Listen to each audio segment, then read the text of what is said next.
Ntibikiri impaka ko ahantu heza ho gusohokera mu mujyi wa Kigali ari muri Esperanza.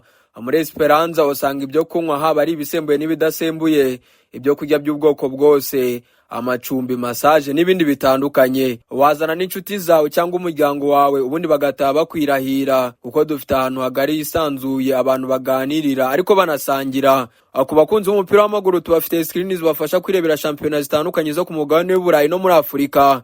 Esperanza iri Kicukiro mu Kagarama, ariko ushaka kugira ikindi ubaza waduhamagara kuri 0787222785. Ikirenze ibindi byose ariko twaguye n'imipaka, dore ko nabari mu karere ka Rubavu nabo twabatekerejeho tukabafungurisha mitwise Bistro Classique ni mu mujyi wa Rubavu imbere ya Zigama CSS. Ushaka kugira ikindi ubazaho waduhamagara kuri 0788768978 cyangwa 0788851711.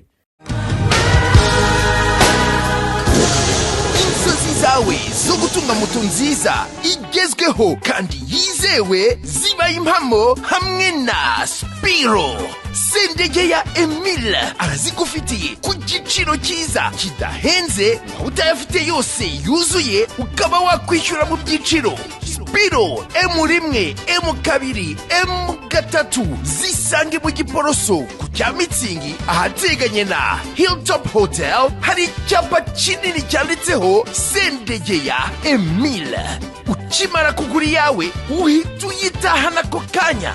Ibyo kuyiba byo bazabyibagirwe kuko tuyitrakinga twifashishije GPS yayo ikagaruka.